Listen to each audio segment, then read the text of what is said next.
मनरेगा आपकी इस आधार कार्ड की योजना नाम वी सावरकर जी की जगह डॉक्टर मनमोहन सिंह जी के नाम तक तो हम लोग जरूर जाते और गोली चलती उसकी गोली चलती। सत्ता हासिल करने के लिए नरेंद्र मोदी और बीजेपी ने डॉक्टर मनमोहन सिंह जी के बारे में तमाम झूठ फैलाया। मनरेगा आपकी विफलताओं का जीता जागता स्मारक है। जनता को जवाब दो, आपकी इस आधार कार्ड की योजना देश के लाखों करोड़ों रुपए डूब गए।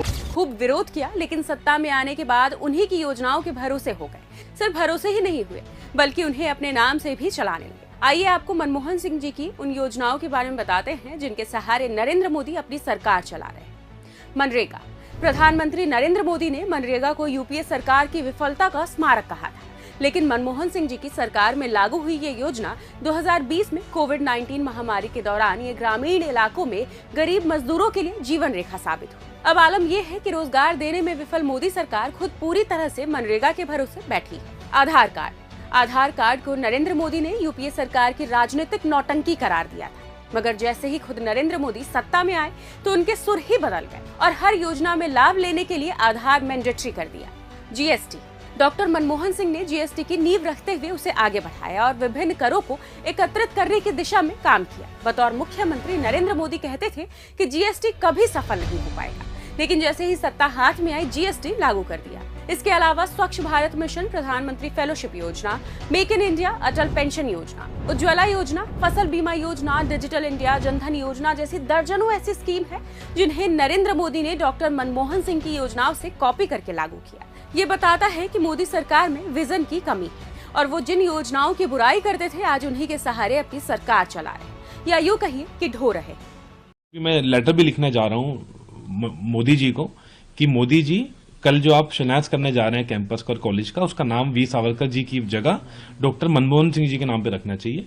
और इतिहास सबको पता है कि इतिहास में किसका कितना कंट्रीब्यूशन रहा है, किसने साथ दिया था अंग्रेजों का, किसने साथ दिया था देश की जो आजादी की लड़ाई में। तो इतिहास में मानता हूं देश के नौजवानों को भी और देश के बुजुर्गों को भी, देश के सब लोगों को पता है किसका क्या कंट्रीब्यूशन है, मुझे उसको बताने की जरूरत नहीं है। तो ये वीर सावरकर की जगह कैंपस का नाम डॉक्टर मनमोहन जी के नाम पे रखना चाहिए।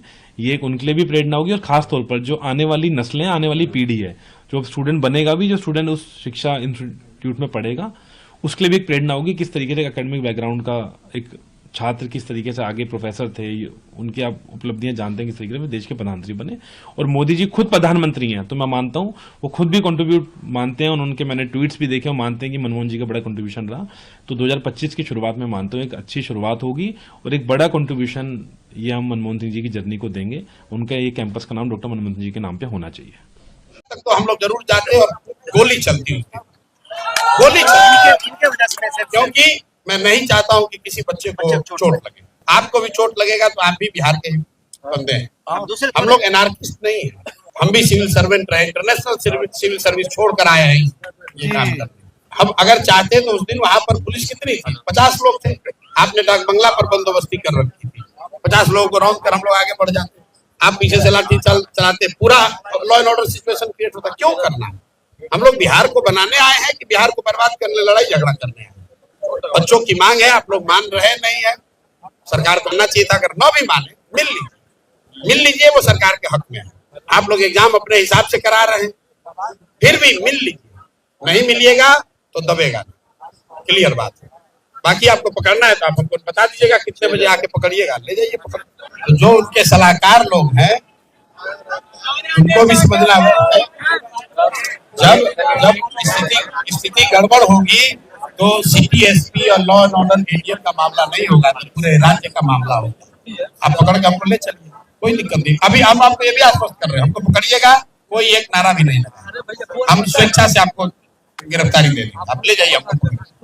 लेकिन उसके बाद की जिम्मेवारी आप लोग की होगी, मीडिया के सामने बताकर जाना। आप लोग तय कर लीजिए भैया आपको क्या करना है। एक चीज आपको बता दें, तो आप ही लोग दे रहे हैं, आप कहिए भैया आप लोग तोड़ के लोग अंदर कर देंगे। हम लोग भी तो रहे यहाँ पर, आप जिससे आप पूछोगे। जिस मुख्यमंत्री से आप लोग इतना घबराते हो, ऐसे लोग हम लोग बनाने में कंधा लगाते हैं।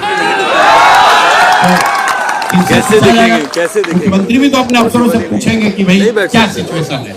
आप ग्राउंड से अगर सिचुएशन कहते हैं हम कंट्रोल कर लेंगे तो कर लीजिए, आपकी रिस्पॉन्सिबिलिटी है। और नहीं, अगर आप सही बात बताएंगे कि अगर ये हो सकता है सर, उसके बाद वो राजनीतिक प्रशासनिक निर्णय ले लें। आप आइए, नहीं हो सकता है संभव भाई। गलत मत कीजिए। आपकी भी जिम्मेवारी है बिहार के प्रति, बिहार के बच्चों के प्रति, और जो नौकरी आप करते हैं, आपका काम है सही सलाह देना। मानना नहीं मानना हो क्या आपको, मैं यही करूँगा आपको मानना, लेकिन आप सही सलाह दीजिए। आप सही सलाह देंगे, उनको समझ में आएगा। नहीं, आग्रह आपको हमसे क्यों करना है? बात तो सर जो भी आपके पंचायत नहीं, पहुंचाने के लिए कैसे वापस करना? उस दिन तो मैंने ये भरोसा करके किया था, और आपके एक अफसर ने माइक लेकर कहा कि आपका नेता भाग गया। शुरू में ही कंट्रोल में आ रहा है। नहीं, आप जहां जिससे बात करना है कीजिए।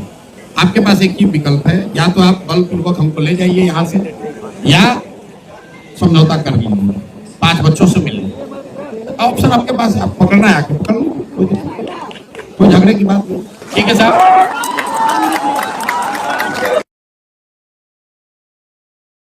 रास्ता दे दीजिए, रास्ता दे दीजिए बढ़िया से।